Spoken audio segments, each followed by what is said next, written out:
But it's good to see you guys. It's a great time of the year. Virginia, how are you? You look lovely as usual.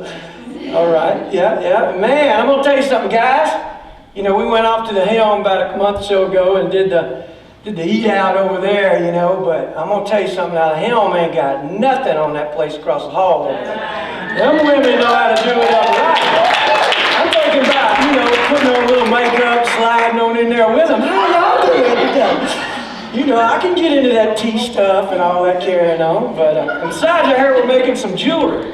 Freedom's going to teach them, and Carla's going to teach them how to make some jewelry. I think I'd look pretty good with a big old thing laying up there. If we got a visitor in here, you're free to leave now, don't worry. You're free to leave. Well, seriously, this has been a challenging week and a stressful week and a good week, all in the same thing as it relates to our church and also me personally. And so we kind of planned to do a share time about what God was really showing you, and more importantly, had shown you in this past year, because it was about 24 months ago, this month, that we said we're going to start something at the theater. And then we ended up starting it in April. And so what I wanted us to do was have and I believe now in the atmosphere that we've had this morning and the amazing singing and the sharing and just the Spirit of God. You know, sometimes you can just, you sense that, uh-oh, did something happen? Was that you belching? No. Sometimes, you know, you can sense that Spirit and it's like, he's like saying, come on, let it go what you were going to do, let go what you were going to do and go back. In this instance, I'm kind of going to go back to what we had planned this morning, but then what I thought in light of this week, I needed to change. So are you following me here? We had a plan, open mic, this week, don't need to do it. In here this morning, God's like, yeah, why don't you do it a little bit? So be thinking about how God may have stretched you. Sometimes we get these little canned things. He's blessed me, He's blessed my family. Not belittling that. But think about how He's stretched you, how He's challenged you, how He's taken you to a more spiritually in tune and dynamic relationship with Him. Do you hear me? And if you can come up and say and share, this is what God's done for me in this past year and shown me, and this is who I am today that I was not last year. I want to hear it. Do y'all want to hear that? Yes. Okay, so what I'm trying to say in a preacher way is tactfully, don't come up and give me a recipe of stuff we hear all the time, constantly. I'm looking for something fresh, something real. But I do want to just take a moment to look at a text, and I had not planned on preaching this morning. So we do not have scriptures. But what I want to do is go back to a text that we used 2 years ago, kind of as our template for how we decided to start at the theater. And for those of you wondering, well, we're here today, why does it keep referencing the theater? Because we worship twice there, twice here, and it's the theater that has got this going. It's the theater that's got this going. So it was an important decision. And sometimes when God looks at people's lives, looks at people in a community, looks at people that He's loving and He's trying to reach and He's trying to change and He's trying to draw, looks to people that need life and hope, then sometimes He'll just call a man and say, do it. And it's not always that clear. It's like, did He say He did it? I don't know. Maybe it was something I ate. Maybe I'm confused. Was I watching something? You know, did I, you know, and you kind of do this as you're trying to lead, as you're trying to go, as you're trying to do. But what we see in our template this morning, and we've used this thing 3 times in 2 years, the book of Nehemiah, to keep us on track, to remind us why we started it, and to help us overcome, you know, what is that? Fight my battles? He's going to fight my battles, right? So we can't forget His Word and how He worked through people in this book, Because we're just like the people in this book. Do you realize that? Please don't go around worshiping the people in this book. Listen, accept Jesus. I mean, heck, Satan's in the book. Okay? So what I'm trying to get you to understand here is we're just like Nehemiah. And so we found Nehemiah 2 years ago, and he hasn't changed in 24 months. We found him serving the king and his people, his footprint, the people that he loved, the people that he wanted to encourage and be about, were in exile in a foreign land. And you know, when Melaine and I showed up here in Rockland, I can't say that I said foreign land because, you know, I'd lived in Maine off and on for 20 years, but I'm always surprised at all the little communities in Maine and how sometimes they're very similar but also very different. So when we were riding around up here and looking on the coast, you know, so they got a Walmart, that's a start, and they got an Applebee's, it's a home run, we're coming. So because some of them, guess what, y'all don't, you know, you're 100 miles from a Walmart. But when we rode around and looked at this, here's what we did do. And when I say rode around, I don't mean just literally, but I do mean literally. But we investigated and we checked and we asked. And it's just over 20 years of doing this that we can kind of figure out what's going on in the community spiritually and what's not. And here's what we deemed, and it's going to sound critical, but it felt like most of the community was in exile. Not to say there weren't some good churches, but there weren't enough. And there weren't enough that seemed to be what I could perceive based on feedback. This wasn't an opinion. We're changing lives and stretching people and challenging people and growing people. So that's what Nehemiah is basically wrestling with, is that God's people called by God are basically in an abyss of nothingness, and he wants to make a difference. So I just want to read a few scriptures here about how this gets started. There's Nehemiah in a comfortable position. How many of you know what comfortable positions are? Yes. Okay. See, now track with me here. I'm doing my best to draw an analogy. Lots of comfortable churches here. Please understand this. They're comfortable all across the country. I mean, this is not a kicking on Rockland. I mean, I live here. I'm just saying, lots of comfort. So here's Nehemiah in a comfortable position, but he doesn't embrace his comfort. He doesn't embrace the fact that he's got this cool job going around. How can I help you, sir? How may I be of assistance, sir? And of course, the king was probably like Ben, basically this loving, kind soul. Oh, just do as you please. Right, Ben? But that's what you should practice with me. But anyway, but see, Nehemiah doesn't just, I'm just going to live my life being comfortable, and yes, I'm a God follower, but, you know, I really never did anything. So look at what he says in verse 2 of chapter 1, or listen to what he says. This is Nehemiah in his comfort with the king in the palace and all this other good stuff going on. And verse 2 introduces us to a brother. Hananiah, one of my brothers, this is Nehemiah's writing, came from Judah. That was the desolate, exiled, empty place that they were in disarray. With some other men, he comes from Judah with some other men, and I questioned him. So Nehemiah is taking an interest in some people somewhere else that are in distress. And I questioned them,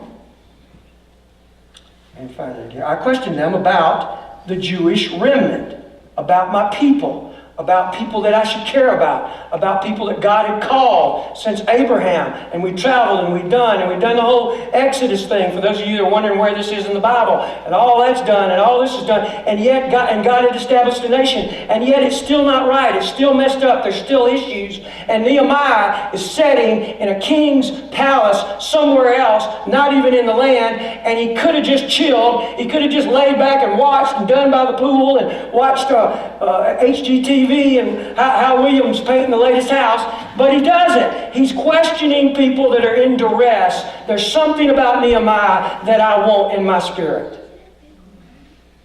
And he says this, I questioned them about the Jewish remnant that had survived in exile, and also about Jerusalem. This is what they said back to me. Those who survived the exile are back in the province and are in great trouble and disgrace. Our people are hurting and going nowhere fast. That's the newer translation of it. The wall of Jerusalem is broken down, and its gates have been burned with fire.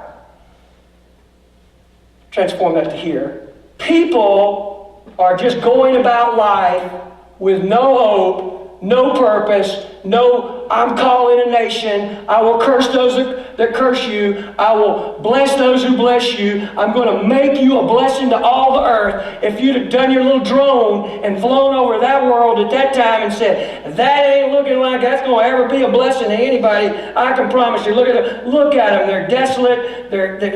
Everything is in array. They need help. And so here you've got a man that says, we need to do something.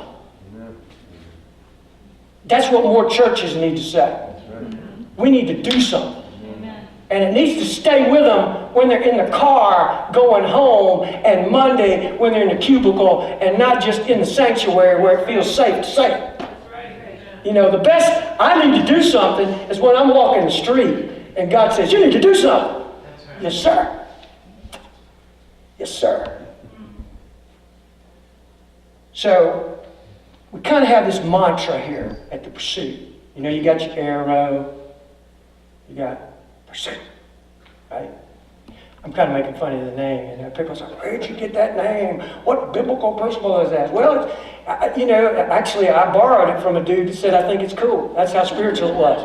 But here's what I backed into it. I'll be very transparent with you all the time. Here's how I backed into it, that our God that we worship this morning pursues us.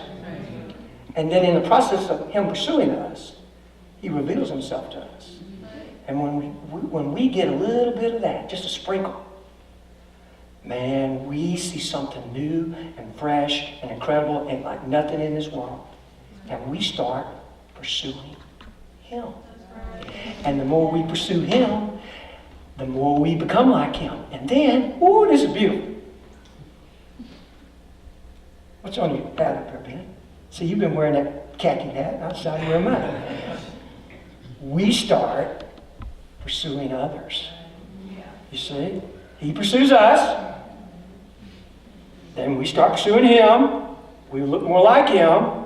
Then we pursue others on His behalf, a picture, an image, a mirror of Him. That's beautiful. Let's close in prayer. All right, so what we see here is in our mantra of the pursuit is this, that Nehemiah is abandoning his comfort, role, and position. And when you abandon something, it means that you are looking past yourself, looking past your circumstances, which in this instance were pretty good, and you're noticing people in duress. So you're abandoning your position, your comfort, your level of security, your whatever. You're willing to walk away from it and take chances. Do you see that? And he's noticing something, and by noticing it, he's abandoning himself. Now, what's he going to do with it? That's the next thing. When you abandon it, that's one of the big things we drive home. You will not grow with Jesus. You will not be able to be the Christian that you should be, the believer you should be, unless you abandon things that you hold on to tightly. It doesn't even mean he's going to take them from you. It just simply means that if you're holding on to it like that, and God's saying, get rid of it, I know my hands sweat, I'm sorry. But if I'll just do that, Mark might just say, well, he took it, give it back. But I mean, but the point is you don't hold on to it like that. You hold on to everything like this. And most of the times he's just going to let you do it because you're not valuing it above him. You see, it's this, then it becomes God. Then it becomes important. Or it's this, it says, that's how I relate with God. I hold on to this and then I worship God. No, walk around like this. Let him give you what he wants to give you, take what he wants to take. So, an effective believer and an effective church, you're going to abandon self. Now, let me just apply that, because I can't stand for people to write things and publish things about other people quoted and all that stuff and never really have any substance behind it in their life. Coming up here is an abandonment to Melaine and I at this very moment when we came several years ago, simply because of this. She said, well, you've been doing churches in Maine and other places. That wouldn't really abandon it. Well, we didn't have grandchildren. You know, that's a whole other ballgame. I mean, you know, I love my children, but, you know, I had to raise them, and I know how nasty they are. But my grandchildren are perfect. And if they even slightly begin to not look perfect, I get to leave. You know, it's incredible. So I've got the best, most beautiful, smartest, most intelligent, most incredible grandchildren on the planet.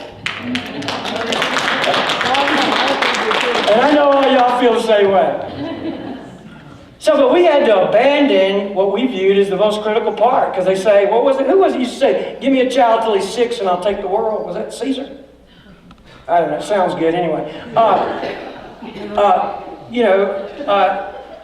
That's their critical years.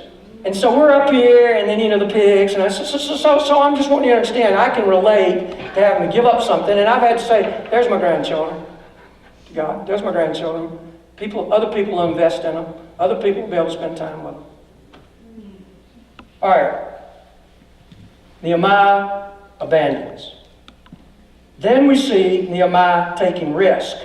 He doesn't just have a touchy-feely sermon moment and then go back to business as usual. He takes that need that he has to touch the people and make a difference. And we see that in chapter 2. He approaches the king. In those days, the king was everything. Okay? That means live, die. I don't know why I did that twice, but anyway. So, in chapter 2, he approaches the king only because he's abandoned something himself. He's going to take a risk. That's our next part of our mantra. Abandon, risk. Give me the third one, just so you follow. Very good. So here comes the risk. I'm going to see if I can see this and read this. Some of y'all know I have a little trouble with my eyes. In the 20th year of King Artaxerxes, when wine was brought for him, that was one of the big jobs that Nehemiah had, bringing food and stuff, I took the wine and gave it to the king. I had not been sad in his presence before. So Nehemiah's countenance has changed based on the fact of what he's seen happen to his people. So the king asked me, why does your face look so sad when you are not ill? This can be nothing but sadness of heart. Very observant king. I was very much afraid. I love that. Because here's a man that said, I'm going to let go of my position and I'm about to take a risk because I'm going to follow my God because our people are in distress. And I believe he's calling me to make a difference. And then he gets there and the king asks the question. And he could say, oh man, I'm fine. I just slept bad, man. My pillow went flat last night. My countenance is good. See? Yeah. But he was very much afraid. And yet he proceeds. See, you feel the risk here? He feels like I'm about to go somewhere that I don't even know where I want to go in this conversation. I was very much afraid, but I said to the king, this is always good to say when in doubt and talking to anybody, may the king live forever.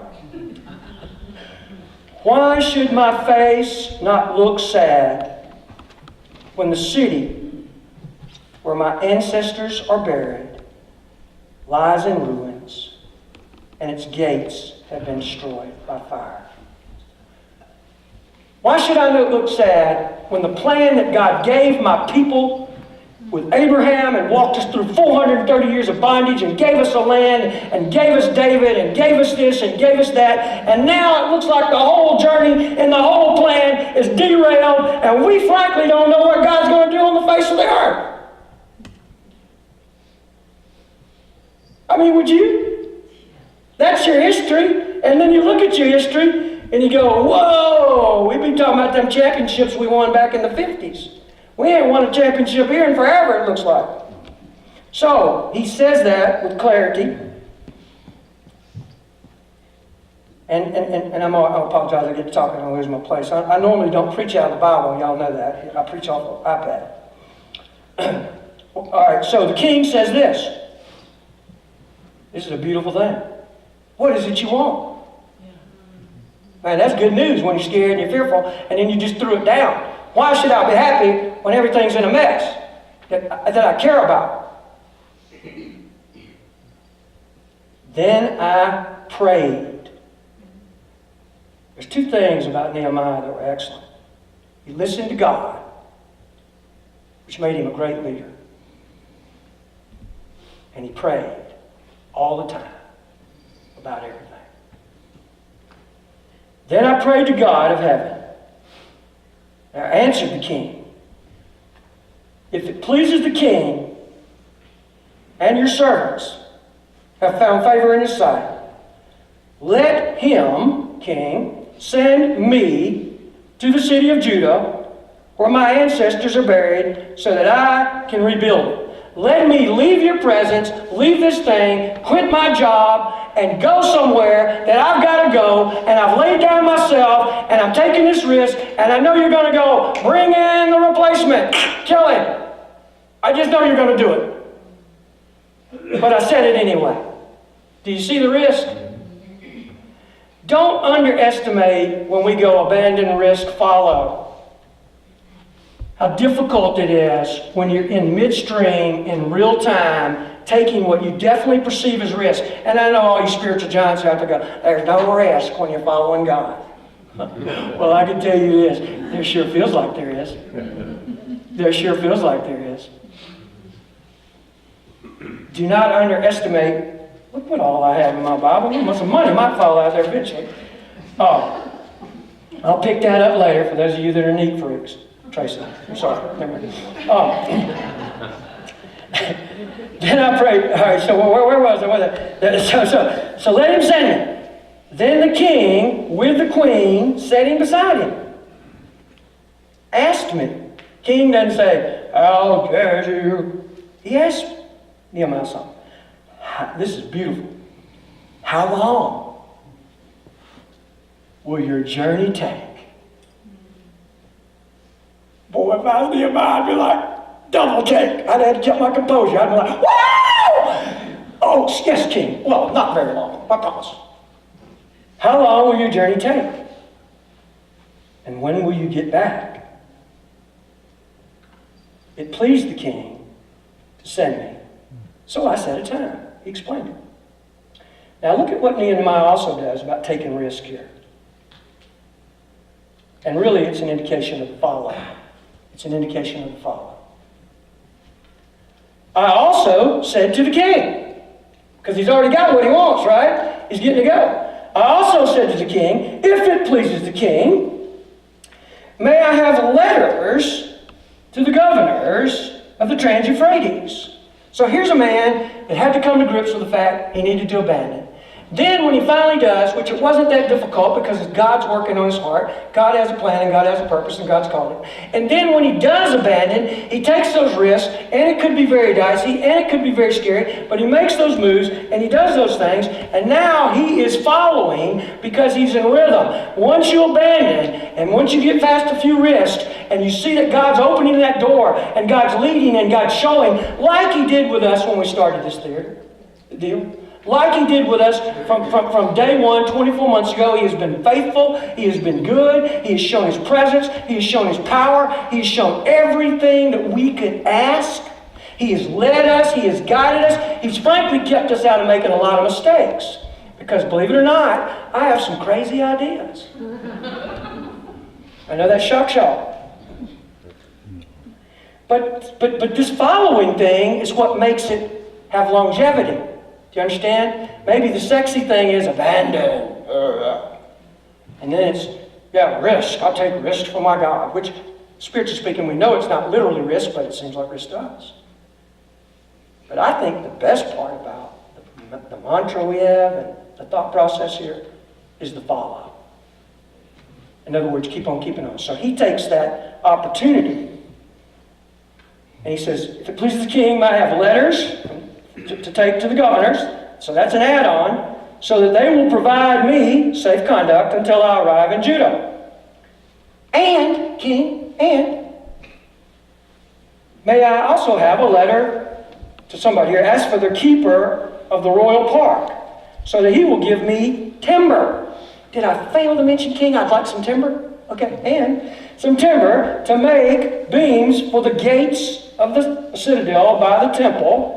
I'm going to use the timber to rebuild the city and carry out the walls and the residence that I'm going to live in. I'm also going to build myself a residence, king. Can I have the timber? Let's just go. Can I have a car? And can we have a TV as well?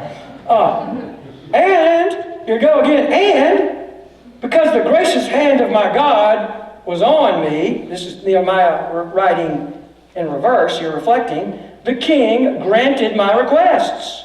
So the following, once you get going and you've abandoned and you're walking in that risk, follow, go with it. Go with that leading of the Spirit. Ask, go, and see how God leads and blesses and guides. Do you get it? All right. I do want to do open mic, but I just want to touch on a few things. That is the DNA of the Christian life. And that is the DNA of the pursuit. And we never, ever, ever want to deviate from that type of thought process. We want to stop religion at the door. Amen. And we want to allow and encourage people to be free in Him. Nehemiah did not have a coasting, non-eventful, non-up and down walk through this process, even though he abandoned and risked and followed. He had opposition. He had lots of opposition. Because when God lays a plan on somebody, it's not about the somebody. It's not about Nehemiah. It's about God is going to do something on the face of the earth. And there are forces out there, spiritually, that don't want that to happen. So there's guaranteed opposition. In addition to that, and I know none of y'all this would apply in your hearts, but sometimes other people out there in the world, not our little group, have flesh in them. I know you're shocked. And their flesh, run by pride, ego, desire, desperateness, rises up. And it causes opposition. So Nehemiah had to deal with both of those issues. Spiritual, and how the pride and flesh of man and the desires of man and the selfishness of man impacted the whole process of showing up. Because we have, it took me 7 weeks to preach this 2 years ago. This whole thing's just getting started. I'm just wanting you to correlate with those principles of abandon, risk, follow, and realize that even when you're doing it, you're going to have opposition. This week, I feel like we had some opposition from the local community. If any of y'all saw the news clippings, I kind of thought maybe they should put more pictures of me in it, but in the news, in the report. But basically, we had, and I'm not going to dwell all in it, but we might as well acknowledge it. That was and is people trying to stir something up and cast less than a favorable light on the effort to rebuild the walls and the gates. And that's exactly what Nehemiah faced. He met all kinds of characters with all kinds of motives. And that article is a little byproduct of that. I'm just thankful that article doesn't define us in any way, shape, or form. You can give a rat's tail about it, may not even know about the article I'm talking about, but I'll just say this one thing about it and then I'm going to hush. The paper was correct. They did seek me out several times, many times, and others, to get information. I did speak with one of the people for just a moment on the phone, and I asked, so why do you want it? And he said, because I need to hear your side. I was like, my side? Oh, you mean there's another side? Oh, yeah, that'd be the spiritual forces side, or that'd be all the opposition side, or that'd be the... So he goes, oh yeah, preachers here in town. Former members of your church, Pastor Galloway, are unhappy with you. Well, heaven forbid. That's why I didn't do it. I'm not interested in getting in another side deal. Okay? Just imprint this, because this will go on. I've done 4 churches. God has used me to do 4 churches. And it's about time for problems start rising within the body. Because, sometimes people come in and they just do all they can to control themselves, and then when they see opportunity, they take it. I can tell you right now, the first church I ever did, the 2 names that gave me the most problems, like Nehemiah, were Clayton and Sarah. Not our Sarah. Second church, it was Clay and Mina. You notice I'm keeping sexually balanced here now. Man and woman. Third church, John and Laura. Every one of those people were within, not the newspaper type. But they had objectives, they had motives, they had desires that were inconsistent with God saying, hey, I've called a man, I've abandoned, I'm taking risk, we're following, and the people are following, and we're going to stay on the plan, and we're not going to have other ideas and other concepts and other things. But basically, if you peel back all of their issues, is that they wanted to be somebody that they weren't, and that God hadn't called them to be. And they were trying to ride this horse. So, we need to pray against the outside and what will come from the inside. And I'd asked your lovely wife to do that praying for me. Have you got a mic back there? I got you. Give it to her. She's standing right next to you. There she is. Right there with the baby.